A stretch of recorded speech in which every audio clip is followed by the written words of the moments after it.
अस्सलाम वालेकुम दोस्तों, मेरा नाम है लियो मिस्टर हमेशा की तरह मौजूद दाऊद और आप देख रहे हैं जी इस वक्त हमारा शो किससे देखना है। दूसरे आप लोगों से बात करने जा रहे हैं, बात करेंगे जी आज आपके साथ कि आईपीएल का मुकाबला हुआ सनराइज हैदराबाद और लखनऊ सुपर जायंट के दरमियान। हर गुजरते दिन के साथ एक नया जो है वो आप कह लेंगे यंगस्टर आ जाता है। ये अंकित वर्मा कौन है? ये अंकित वर्मा कमाल है भाई, जो भी है क्या सुपर इसने पारी खेली है, 5 छक्के मार गया भाई। क्या कहानी है, 5 छक्के ये मार गया। इस पर बात करेंगे जी इसके बाद के जो क्रिकेट एसोसिएशन है, वर्ल्ड क्रिकेट एसोसिएशन, उन्होंने एक लेटर लिखा है आईसीसी को कि बीसीसीआई की पावर को कम किया जाए, इनके रेवेन्यू जो 40% है उसको 10% पे कन्वर्ट किया जाए। लेटर किसको लिखा है?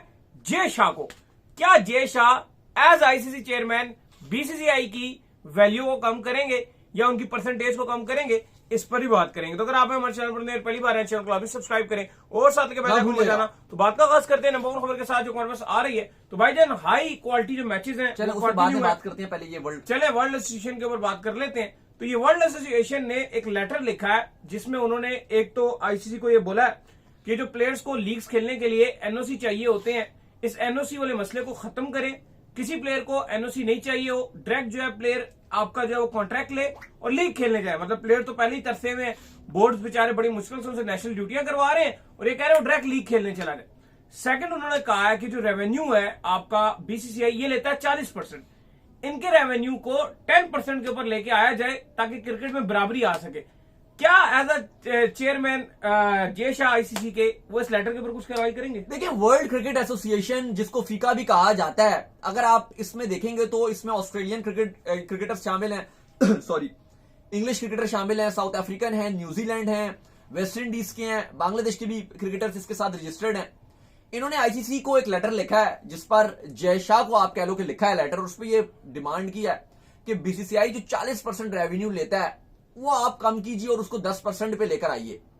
अब सबको ये पता है कि जो बीसीसीआई है या इंडियन क्रिकेट टीम है वो आईसीसी का 70% जो रेवेन्यू जो बीसीसीआई बायलैटरल सीरीज खेलती है सॉरी, ये आईसीसी भी रेवेन्यू जो इवेंट्स खेलती है, तो 70% जो 75%, 70 से 75% जो है वो उनका रेवेन्यू जनरेट होता है।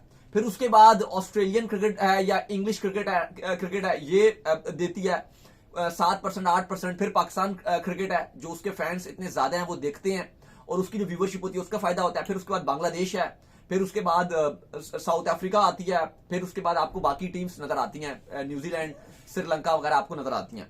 लेकिन इस पर उन्होंने ये कहा है कि बीसीसीआई का रेवेन्यू कम होना चाहिए और 10% तक, इससे ज्यादा ना ले। अभी जो बीसीसीआई है वो 40% लेता है। इवन पाकिस्तान क्रिकेट बोर्ड भी जो वो भी टॉप 4 में आता है।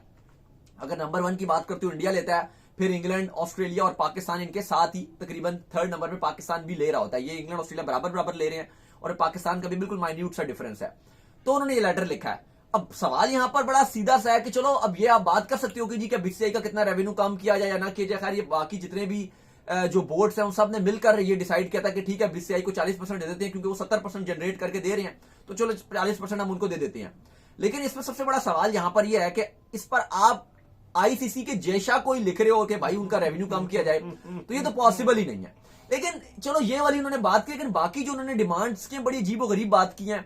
उन्होंने कहा है कि जो क्रिकेटर हैं जितने भी, अगर उनको किसी लीग फ्रेंचाइज क्रिकेट में खेलने के लिए जाना हो तो उनको अपने बोर्ड से, मुतलका बोर्ड से इजाजत लेने की जरूरत नहीं है, एनओसी की जरूरत नहीं है। क्या मतलब है अभी? मतलब खुली लीग्स खेलें।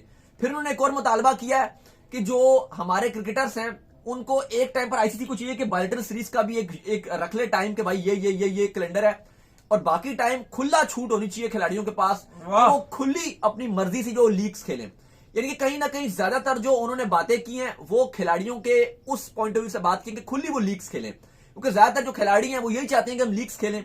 और उन्होंने भी कहा जी खेलो जी आप। ये ज्यादातर जो लेटर्स हैं उसमें जो ज्यादातर और ही बहुत कुछ है उसके अंदर।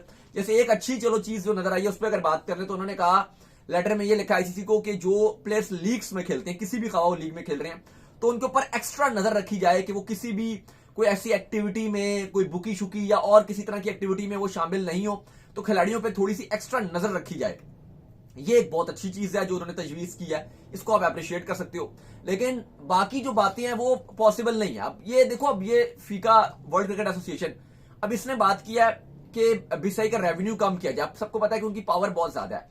पहली बात तो ये है कि ये उनका फोरम नहीं है, ये क्रिकेटर्स का फोरम नहीं है कि बीसीसीआई की पावर कम की जाए, यानी कि हाँ ये मैं नहीं कह रहा कि बीसीसीआई पैसे ठीक ले रहा है या वो सही है पैसे उनके अमाउंट, लेकिन जो वर्ल्ड क्रिकेटर एसोसिएशन है ये इसकी डोमेन से बाहर है। ये बोर्ड्स को फैसला करना होता है, क्योंकि बीसीसीआई भी एक बोर्ड है, पाकिस्तान क्रिकेट बोर्ड है, ऑस्ट्रेलियन क्रिकेट बोर्ड है, इंग्लैंड क्रिकेट बोर्ड है, वेस्ट इंडीज का जो बोर्ड है, ये सारे बोर्ड्स ने मिलकर मीटिंग में ये फैसले करते हैं कि कौन कितने पैसे लेगा, क्योंकि ये आपकी डोमेन नहीं है ना, आपकी नहीं है डोमेन, ये बोर्ड्स की है, क्योंकि बोर्ड्स को पैसे जाना है। ये अगर ये आईसीसी बीसीसीआई का पैसा कम भी कर देती है लेट्स सपोज, तो ऐसा तो नहीं है कि वर्ल्ड क्रिकेटर एसोसिएशन को पैसे मिल जाएंगे। वो पैसे अगर 40 से कम परसेंटेज होगी, बीसीसीआई की 30 आप कर देते हो, 20 कर देते हो, या वो जो कह रही है 10 कर दो, 10 भी करते हो, तो बाकी पैसे किसको जाएंगे? बाकी पैसे पाकिस्तान क्रिकेट बोर्ड को जाएंगे, इंग्लैंड क्रिकेट बोर्ड को जाएंगे, साउथ अफ्रीका, जिम्बाब्वे जो एसोसिएट मेंबर्स है उनको जाएंगे। ये उनकी डोमेन नहीं है, लेकिन जो उनकी डोमेन है और जो उन्होंने मुतालबे किए हैं वो सही अगर आप देखें तो वो जायज मुतालबात नहीं है कि अगर आप ये बोल रहे हो कि प्लेयर्स को कोई भी एनओसी की जरूरत नहीं हो, तो ये तो बच्चों वाली बात है। एक बात है कि आप क्यों इजाजत ना हो, मतलब सारे प्लेयर्स तो ये चाहते हैं कि अपनी हमारी बायलैटरल सीरीज हो रही हो, हम भाड़ में डालें और हम खूब लीगें खेलें, तो कहीं ना कहीं उन्होंने इस बात पर प्रेफरेंस दिया। नहीं, बिल्कुल आप सही कह रहे हैं कि ये बड़ी वैसे अजीब सी बात है। पहली चीज तो ये है कि जो आपने लेटर लिखा है वो तो आपकी कहानी होगी नहीं, और सेकंड चीज जो आप लीग्स के हवाले से वो बोल रहे हैं वो मुझे लगता है कि बहुत ही गलत बात है। और मैं तो इंडिया को इस बात पे अप्रिशिएट करता हूं कि वो एक लीग में अपने खिलाड़ियों को जाने देते हैं, बाकी सारी नेशनल ड्यूटी वो कर रहे होते हैं। बाकी बोर्ड्स को भी चाहिए कि अगर वो एक कदी कोई लीग या दो लीग ज्यादा से ज्यादा रखें, और अगर कोई मसला रेवेन्यू का तो बेशक रेवेन्यू बढ़ा दें, लेकिन मैं लीग्स के इतना ज्यादा हक में नहीं हूं, साफ बात है। मुझे लीगें आ रही है, सऊदीया अपनी एक अलग लीग निकाल रहा है, आप बताओ 500 मिलियन का उन्होंने बजट भी रख दिया। भाई सवाल यह है कि आपकी नेशन में ना कोई क्रिकेट का जज्बा है, ना कोई क्रिकेट देखता है सऊदीया में, मतलब देखते भी है सऊदीया में, वो पाकिस्तानी, इंडियन, बांग्लादेशी, श्रीलंका नहीं है, ऐसा ही है, वही देख रहे होते हैं पाकिस्तानी, इंडियन, बांग्लादेशी। सऊदीया में कौन सा अरबी देखता है? नहीं, कोई भी नहीं देखता। तो भाई आप जो 500 मिलियन लगा रहे हो, आपका ताल्लुक क्या? अगर आईपीएल इतना ऊपर गई है उसका रीजन ये कि उनकी लोकल जो आवाम है, जो लोकल ऑडियंस है वो इंटरेस्ट रखती है क्रिकेट में। या अगर आप पाकिस्तान सुपर लीग की बात करते हो, वो अगर अच्छी चल रही है या अच्छी ऊपर जा रही है, आस्ता आस्ता ऊपर जाने की कोशिश कर रही है पीएसएल, उसका रीजन ये कि लोकल ऑडियंस देखती है। तो भाई जहां लोकल ऑडियंस होती है वो तो समझ आती है। आपको क्या तरीकेकार है? वो दुबई की अपनी लीग, सऊदीया की अलग लीग, कनाडा की लीग, अमेरिका की मेजर लीग, यार ये तो मजाक कर रहे हो आप क्रिकेट के साथ। खैर जी, इसके बाद जो हमारे पास अपडेट आ रही है वो अपडेट आ रही है जो मैच खेला जा रहा था सनराइज हैदराबाद और लखनऊ सुपर जायंट के दरमियान। इवन टॉस जीतकर जो है पहले बैटिंग भी दे दी गई सनराइज हैदराबाद को, तो लग रहा था कि आज दोबारा से जो है वो ऊपर से बड़ी तोड़ फोड़ होगी और 300 रन बोर्ड के ऊपर लगेंगे, लेकिन अभिषेक शर्मा की विकेट जल्दी चली गई। ट्रेविस हेड भी इतना खास इंपैक्ट जो है वो नहीं डाल सके।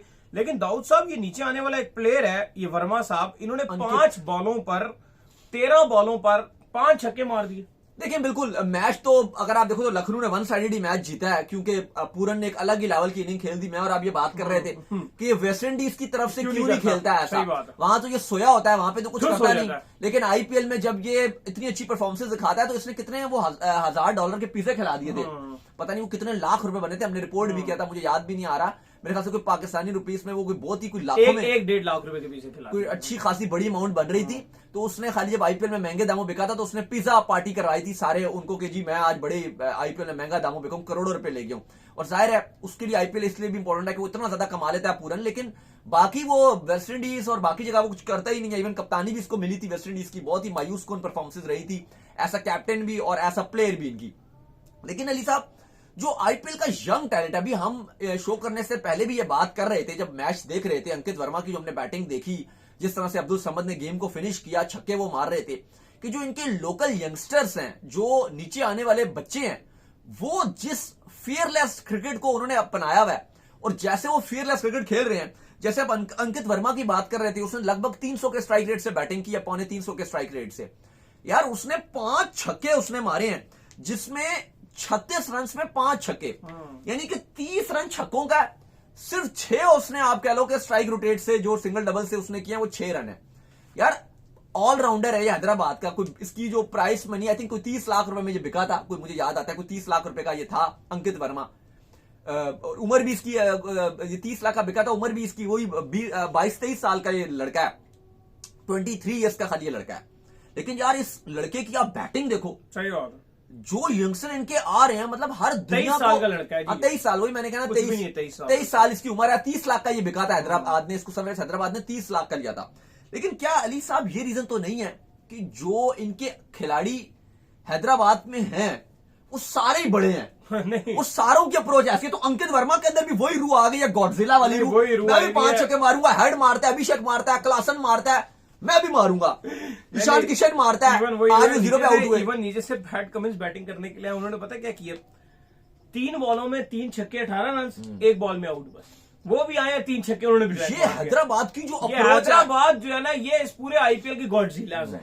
इवन आज जो है वो ऊपर से आउट हो गया, 450 स्ट्राइक रेट से खेल गया। ईशान किशन आज आउट हो गया, उसके बाद भी 190 कर दिए उन्होंने। मतलब हैदराबाद एक टीम Next थी ना, level, हैदराबाद next एक टीम थी जिसकी वैल्यू सबसे ज्यादा आईपीएल में गिरी हुई थी। हमें याद, हम कवर भी करते हैं।